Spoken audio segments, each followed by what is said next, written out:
കടന്ന എല്ലാ മക്കൾക്കും മലയാളം ക്ലാസ്സിലേക്ക് സ്വാഗതം. ഇന്ന് നമ്മൾ പരിചയപ്പെടാൻ പോകുന്നത് കേരള പാഠാവലിയിലെ ആദ്യ പാഠമായ ലക്ഷ്മണ സാന്ത്വനമാണ്. ലക്ഷ്മണ സാന്ത്വനത്തെ കുറിച്ച് പറയുമ്പോൾ ആധുനിക മലയാള ഭാഷയുടെ പിതാവായ എഴുത്തച്ഛനെ കുറിച്ച് പറയാതെ പോകത്തില്ല. 16-ാം നൂറ്റാണ്ടിൽ ജീവിച്ചിരുന്ന മഹാകവിയാണ് എഴുത്തച്ഛൻ. അത് ഏവർക്കും അറിയാലോ. 16-ാം നൂറ്റാണ്ടിൽ എവിടെയാ എഴുത്തച്ഛൻ ജീവിച്ചിരുന്നത്? മലപ്പുറം ജില്ലയിലെ തൃക്കണ്ടിയൂരിലാണ്. അദ്ദേഹത്തിന്റെ അധ്യാത്മരാമായണ കിളിപ്പാട്ടിൽ എടുത്ത ഭാഗമാണ് ലക്ഷ്മണ സാന്ത്വനം. ദശരഥ മഹാരാജാവിന്റെയും 3 ഭാര്യമാരുടെയും മക്കളായി അയോധ്യയിൽ ജനിച്ച രാമൻ, ലക്ഷ്മണൻ, ഭരതൻ, ശത്രുഘ്നൻ തുടങ്ങിയവരുടെ കഥയാണ് ഇവിടെ പറയുന്നത്. ഇവിടെ നമുക്കറിയാം, ലക്ഷ്മണൻ സുമിത്രയുടെ പുത്രനായിട്ടാണ് ലക്ഷ്മണൻ വളരുന്നത്. എന്നാൽ രാമനെ അത്രമാത്രം സ്നേഹിക്കുന്ന ഒരു സഹോദര സ്നേഹം എപ്രകാരമാണെന്ന് കാട്ടിത്തരുന്ന ഒരു കഥയാണ് അധ്യാത്മരാമായണം. ഇവിടെ അയോധ്യാകാന്ഡത്തിൽ നിന്നെടുത്ത ഭാഗമാണ് നമുക്ക് പഠിക്കാനുള്ളത്. അപ്പോൾ എഴുത്തച്ഛന്റെ ഒട്ടനവധി മഹാകാവ്യങ്ങൾ നമുക്ക് അറിയാം. അപ്പൊ അറിയാവുന്ന പേരുകളൊക്കെ ഒന്ന് കമന്റ് ചെയ്തേ. നമ്മളിനി പരിചയപ്പെടാൻ പോകുന്നത് അയോധ്യാകാന്ഡത്തിൽ ലക്ഷ്മണ സാന്ത്വനം എന്ന് പറയുന്ന ഭാഗത്ത് എന്തായിരിക്കും പറയുന്നത്? ലക്ഷ്മണനെ സാന്ത്വനിപ്പിക്കുക എന്ന് പറഞ്ഞാൽ എന്തിനായിരിക്കും ലക്ഷ്മണനെ രാമൻ സാന്ത്വനിപ്പിച്ചത്? ആ കഥയിലേക്കാണ് നമ്മൾ കടക്കുന്നത്. ശ്രീരാമ പട്ടാഭിഷേകം മുടങ്ങി നിറഞ്ഞുള്ള കോപം ആരിൽ നമുക്ക് കാണാം? ലക്ഷ്മണനിൽ കാണാം. അങ്ങനെ ലക്ഷ്മണനെ സാന്ത്വനിപ്പിക്കുന്ന രാമനെയും അവിടെ നമുക്ക് കാണാം. എങ്ങനെയാ ലക്ഷ്മണനെ രാമൻ സാന്ത്വനിപ്പിക്കുന്നത്? വത്സ സൗമിത്രേ കുമാരനേ കേൾക്കണം, മത്സരാദ്യം വെടിഞ്ഞെന്നുടെ വാക്കുകൾ, നിന്നുടെ തത്വ മറിഞ്ഞിരിക്കുന്നതു മുന്നമേ ഞാനടോ, നിന്നുള്ളിൽ എപ്പോഴും എന്നെ കുറിച്ചുള്ള വാത്സല്യപൂരവും, നിന്നോളമില്ല മറ്റാക്കുമെന്നുള്ളതും, നിന്നാൽ അസാധ്യമായില്ലൊരു കർമ്മവും, നിർണയമെങ്കിലും ഒന്നിതു കേൾക്ക നീ.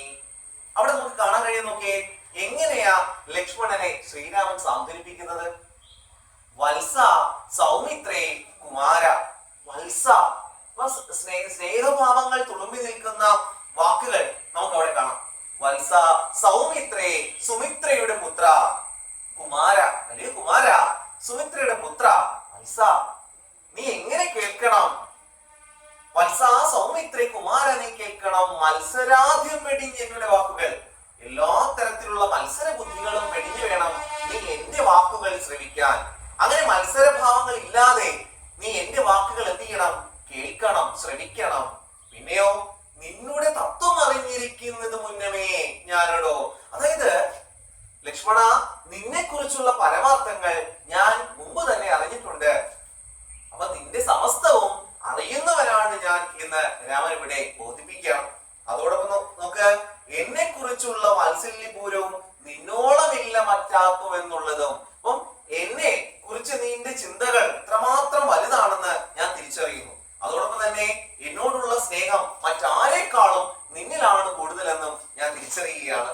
പിന്നെയോ, നിന്നാൽ അസാധ്യമായില്ലൊരു കർമ്മവും, നിന്നിൽ ഒരു കർമ്മവും അല്ലെങ്കിൽ എല്ലാ തരത്തിലുള്ള പ്രവൃത്തിയും ചെയ്യാനുള്ള കഴിവ് നിന്നിലുണ്ടെന്നും ഞാൻ തിരിച്ചറിയുന്നു.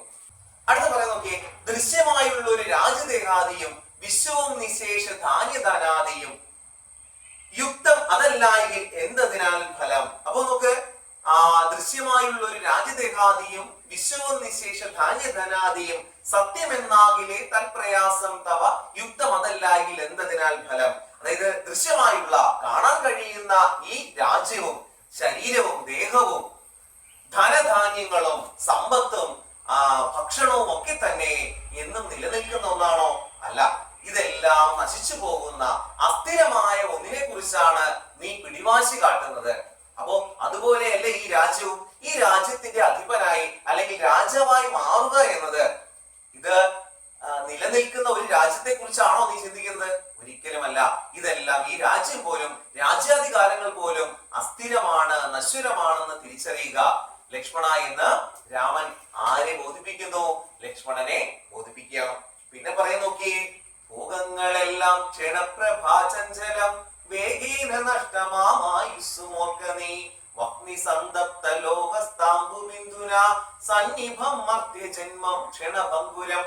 അടുത്ത പറയുന്നു പറയുന്നത് സുഖങ്ങളെ കുറിച്ചാണ്. ഭോഗങ്ങളെല്ലാം ക്ഷണപ്രഭാചഞ്ചലം വേഗേന നഷ്ടമായുസ്സുമൊക്കെ നീ. അതായത് സുഖങ്ങളൊക്കെ തന്നെയും എങ്ങനെയാണ്? ക്ഷണപ്രഭാചഞ്ചലമാണ്. എന്താ ക്ഷണപ്രഭാചഞ്ചലം? ക്ഷണനേരം കൊണ്ട് വന്നു പോകുന്ന മിന്നൽ പിണർപ്പ് പോലെയാണ് ക്ഷണപ്രഭ. മിന്നൽ പിണർപ്പ് പോലെ ക്ഷണികമാണ് ഈ ഭൂമിയിലെ സുഖങ്ങളെല്ലാം. അപ്പൊ സുഖങ്ങൾ എന്ന് നമ്മൾ പരിചയപ്പെടുന്ന ഏത് വാക്കാ? ഭോഗങ്ങളെല്ലാം. അടുത്ത് പറയും നോക്ക്, മിന്നൽ പിണർപ്പ് പോലെ ക്ഷണികമായ ഈ സുഖങ്ങളാണ് നമുക്ക് ഇഷ്ടമുള്ളതെന്നും. അടുത്തത് പറയുന്നു എന്താണ്? വഹ്നിസന്തപ്ത ലോഹസ്താംബു ബിന്ദുനാ സന്നിഭം മർത്യജന്മം ക്ഷണഭംഗുരം. വഹ്നിസന്തപ്ത ലോഹസ്താംബു ബിന്ദുനാ, അതായത് വഹ്നി തീയാൽ ചുട്ടുപഴുത്തിരിക്കുന്ന ലോകത്തിൽ എപ്രകാരമാണോ ഒരു ജലത്തുള്ളി വീഴുന്നത്, അതിന് തത്തുല്യമാണ് മർത്യജന്മം, മനുഷ്യന്റെ ജന്മം എന്നാണ് ഇവിടെ പറയുന്നത്. അതായത് രാമൻ ലക്ഷ്മണനെ ബോധിപ്പിക്കുന്നു അല്ലെങ്കിൽ ഉദ്ബോധിപ്പിക്കുകയാണ്. എങ്കിലും ഇവിടെ സത്യത്തിൽ ഈ മാനവരാശിയോട്, വായനക്കാരോട് എഴുത്തച്ഛൻ തന്നെ ഉദ്ബോധിപ്പിക്കുന്നതായിട്ടാണ് കവിത. അതായത് എഴുത്തച്ഛൻ തന്റെ വാക്കുകളിലൂടെ ജനങ്ങളെ വിമലീകരിക്കുകയാണ് ചെയ്യുന്നത്. അടുത്ത നോക്കി, ചക്ഷുശ്രവണ ഗളസ്തമാർദ്രം ഭക്ഷണത്തിനായി അപേക്ഷിക്കുന്ന പോലെ കാലാഹിന പരിഗ്രസ്തമാ ലോകവും ആലോല ചേതസാ ഭോഗങ്ങൾ തേടുന്നു. ചക്ഷുശ്രവണൻ, ഇവിടെ സർപ്പത്തെയാണ് ചക്ഷുശ്രവണൻ എന്ന് പറയുന്നത്. അതായത് ചക്ഷുസ് എന്നാൽ കണ്ണ്, കണ്ണുകൊണ്ട് കേൾക്കുന്നവൻ. അവിടെ കണ്ണുകൊണ്ട് കേൾക്കുന്നവൻ ആരാ? അത് പാമ്പാണ്. ചക്ഷുശ്രവണ ഗളസ്തമാം ദർദുരം. ദർദുരം തവളയാണ്. അപ്പൊ കുട്ടികളെ മനസ്സിലായോ? അപ്പൊ ചക്ഷുശ്രവണ ഗളസ്തമാം ദർദുരം എന്ന് പറഞ്ഞാൽ കണ്ണുകൊണ്ട് കേൾക്കുന്നവനായ, അതായത് പാമ്പ്, പാമ്പിന്റെ ഗളത്തിൽ, കഴുത്തിൽ അകപ്പെട്ട ദർദുരം തവള. ചക്ഷുശ്രവണ ഗളസ്തമാം ദർദുരം ഭക്ഷണത്തിനായി അപേക്ഷിക്കുന്നത് പോലെ. ഇവിടെ ഈ പാമ്പിന്റെ വായിൽ അകപ്പെട്ട തവള ഭക്ഷണം ആവശ്യപ്പെട്ടാൽ നടക്കോ? ഒരിക്കലും സാധ്യമല്ല. പാമ്പിന്റെ തന്നെ ഇരയാണ് ആര്? തവള. അപ്പൊ തവള ആരുടെ കഴുത്തിൽ പെട്ടുപോയി?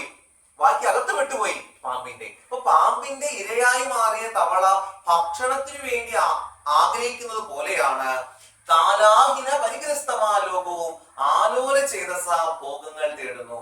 അതായത് കാലമാകുന്ന കാലാഹി എന്ന് പറഞ്ഞാൽ കാലമാകുന്ന പാമ്പ്, കാലമാകുന്ന പാമ്പിന്റെ വായിൽ അകപ്പെട്ടവരാണ് നാം ഓരോരുത്തരും എന്നാണ് ആ വരി അർത്ഥമാക്കുന്നത്. കാലാഹിന പരിഗ്രസ്തം വിഴുങ്ങപ്പെട്ട, പരിഗ്രസ്തമാ ലോകവും ആലോല ചേതസ ഭോഗങ്ങൾ തേടുന്നു. അപ്പൊ നമ്മളും കാലമാകുന്ന പാമ്പിന്റെ വായിൽ അകപ്പെട്ട ഇരകളായി മാറുകയാണ്. അപ്പോ ഇതിൽ ഓരോന്നിലും ആ ശ്രീരാമൻ ലക്ഷ്മണനെ പരമാർത്ഥങ്ങൾ, തത്വങ്ങൾ ബോധിപ്പിക്കുകയാണ്. അപ്പൊ ഇതുവരെ മനസ്സിലായോ? അപ്പൊ ആദ്യം തന്നെ നമ്മൾ കാണുന്നത് രാമൻ ലക്ഷ്മണനെ സാന്ത്വനിപ്പിക്കുന്ന ആ സാന്ത്വന വാക്കുകളാണ്. ഏതാ മക്കളെ ആ സാന്ത്വന വാക്കുകൾ? വത്സ, സൗമിത്രേ, കുമാര. അല്ലയോ ആ പ്രിയപ്പെട്ടവനെ, അല്ലെങ്കിൽ സ്നേഹിത, കുമാര, നീ കേൾക്കണം. നീ എങ്ങനെ കേൾക്കണം? നിന്നിലുണ്ടായ ഈ ക്രോധം, അല്ലെ, ക്രോധ താപത്താൽ നീ ഇങ്ങനെ താപം പൂണ്ട് നിൽക്കുമ്പോൾ നീ തിരിച്ചറിയേണ്ട കുറെ പരമാർത്ഥങ്ങളുണ്ട്. എന്തൊക്കെയാ പരമാർത്ഥങ്ങൾ പറഞ്ഞു കൊടുക്കുന്നേ? തൊട്ട് മുമ്പ് പറഞ്ഞ സാർ പറഞ്ഞ ആ കാര്യങ്ങളൊക്കെ ഓർത്തെ. എന്തൊക്കെയാ പറഞ്ഞേ? അത് തന്നെ. എന്തൊക്കെയാണ്? ദൃശ്യമായുള്ള രാജ്യദേഹാദിയും വിശ്വവും നിശേഷ ധാന്യധനാദിയും സത്യമെന്നാകിലേ തൽപ്രയാസം തവ യുക്തം അതല്ലായെങ്കിൽ എന്തതിനാൽ ഫലം. അതായത് നാം കാണുന്ന ഈ ലോകം, അല്ലെ, ഈ കാണുന്ന ഈ ലോകമൊക്കെ, അല്ലെങ്കിൽ ഈ രാജ്യം, ശരീരം, അതോടൊപ്പം തന്നെ ധനം, സമ്പത്ത്, ഈ ധാന്യം, ഭക്ഷണം, ഇതൊക്കെ തന്നെ എന്ന് നിലനിൽക്കുന്ന ഒന്നാണോ? ഒരിക്കലുമല്ല. ഇതെല്ലാം നശിച്ചു പോകുന്നതാണ്. അപ്പൊ ഈ നശിച്ചു പോകുന്നതിനെ ചൊല്ലി നമ്മൾ എന്ത് ചെയ്യാൻ പാടില്ല? അത്യാർത്തിപ്പെടാൻ പാടില്ല, അല്ലെങ്കിൽ ആർത്തി പൂണ്ട് ജീവിക്കാൻ പാടില്ല. അപ്പൊ ഇവയൊക്കെ ഒരു നിമിഷം ഇല്ലാതായി പോകുന്ന നശ്വരങ്ങളായ കാഴ്ചകളാണെന്നും നീ തിരിച്ചറിയണം. അപ്പൊ അതിനാൽ അല്ലേ ഞാൻ ഇങ്ങനെ രാജ്യം വിട്ട് വനവാസത്തിന് 14 വർഷം വനവാസത്തിലേക്ക് പോകാൻ ഒരുങ്ങി നിൽക്കുന്ന ഞാൻ, എന്നെ ഓർത്തല്ലേ നീ എന്ത് ചെയ്തത്? ഇത്രമാത്രം ക്രോധം നിന്നിൽ ജനിച്ചത്. അപ്പോ ഈ നിന്നിൽ ജനിച്ച ക്രോധത്തിന് ഒരു തരത്തിലും അർത്ഥമില്ല എന്ന് നീ തിരിച്ചറിയണം. പിന്നെയാണ് ആ സുഖങ്ങളെ കുറിച്ച് പറഞ്ഞു കൊടുക്കുന്നത്. എന്താ സുഖങ്ങളെ കുറിച്ച് രാമലക്ഷ്മണനെ ബോധ്യപ്പെടുത്തിയത്? ആ സുഖങ്ങളെല്ലാം തന്നെ എങ്ങനെയാണ്? മിന്നൽ പിണർപ്പ് പോലെ ക്ഷണികമാണ്. മിന്നൽ പിണർപ്പ് നിങ്ങൾ കണ്ടിട്ടില്ലേ? രാത്രിയൊക്കെ മിന്നൽ ഉണ്ടാകുമ്പോൾ പെട്ടെന്ന് തന്നെ വെളിച്ചം വന്ന് വീഴുകയും പെട്ടെന്ന് തന്നെ അത് ഇല്ലാതാവുകയും ചെയ്യുന്നു. അപ്പൊ ക്ഷണത്തിൽ വന്ന് ക്ഷണത്തിൽ തന്നെ ഇല്ലാതാകുന്ന മിന്നൽ പിണർപ്പിന് തുല്യമാണ് എന്ത്? നമ്മുടെ ജീവിത സുഖങ്ങൾ. അപ്പൊ സുഖങ്ങളെല്ലാം എങ്ങനെയാണ്? മിന്നൽ പിണർപ്പിന് സമാനമാണ്. പിന്നെ പറഞ്ഞു തരുന്നത് കാലാഹി എന്ന ഒരു വാക്ക് നമുക്ക് അവിടെ കാണാം. എന്താ കാലാഹി? കാലമാകുന്ന പാമ്പിന്റെ വായിൽ അകപ്പെടുന്ന മനുഷ്യരെ കുറിച്ചും ഇവിടെ പറഞ്ഞിരുന്നു. നോക്ക്, ചക്ഷുശ്രവണ ഗളസ്തമാ നിർദ്ദുരം ഭക്ഷണത്തിനായി അപേക്ഷിക്കുന്നത് പോലെ, അല്ലെങ്കിൽ പാമ്പിന്റെ വായിൽ അകപ്പെട്ട തവള. അപ്പൊ പാമ്പിന്റെ ഇരയാണെന്നറിയാം തവള. അപ്പൊ തവള ഭക്ഷണത്തിന് ആവശ്യപ്പെടുന്ന പോലെ, ഭക്ഷണം ആവശ്യപ്പെടുന്നത് പോലെ കാലമാകുന്ന പാമ്പിന്റെ വായിൽ അകപ്പെട്ടവരാണ് നാം ഓരോരുത്തരും എന്ന് നമുക്ക് മനസ്സിലാക്കാൻ കഴിയും. കുട്ടികളെ, ഇത്രയും പറഞ്ഞ കാര്യങ്ങളൊക്കെ ഒന്ന് ഓർത്തു നോക്കേ. അപ്പോ എഴുത്തച്ഛന്റെ 16ാം നൂറ്റാണ്ടിൽ ജീവിച്ചിരുന്ന മഹാകവിയായ എഴുത്തച്ഛന്റെ അധ്യാത്മരാമായണം കിളിപ്പാട്ടിലെ ഒരു ഭാഗമാണേത്? ലക്ഷ്മണ സാന്ത്വനം. ഇപ്പൊ ലക്ഷ്മണ സാന്ത്വനത്തിന്റെ പാഠാശയത്തിൽ എന്താണ് പാഠസന്ദർഭമായി പറയുന്നത്? ശ്രീരാമ പട്ടാഭിഷേകം മുടങ്ങിയതറിഞ്ഞ് അത്യധികം കുപിതനാകുന്ന ലക്ഷ്മണനെ രാമൻ സ്നേഹവാത്സല്യങ്ങളോട് എന്ത് ചെയ്യുന്നു? സാന്ത്വനിപ്പിക്കുന്നു. അങ്ങനെ സാന്ത്വന വാക്കുകൾ ഈ കവിതയിൽ ഉടനീളം നമുക്ക് കാണാൻ സാധിക്കും. എന്തെങ്കിലും സംശയം ഉണ്ടെങ്കിൽ പെട്ടെന്ന് തന്നെ നിങ്ങൾ എന്ത് ചെയ്യണം? കമന്റ് ആയിട്ട് എഴുതി അറിയിക്കണം. ഓക്കെ.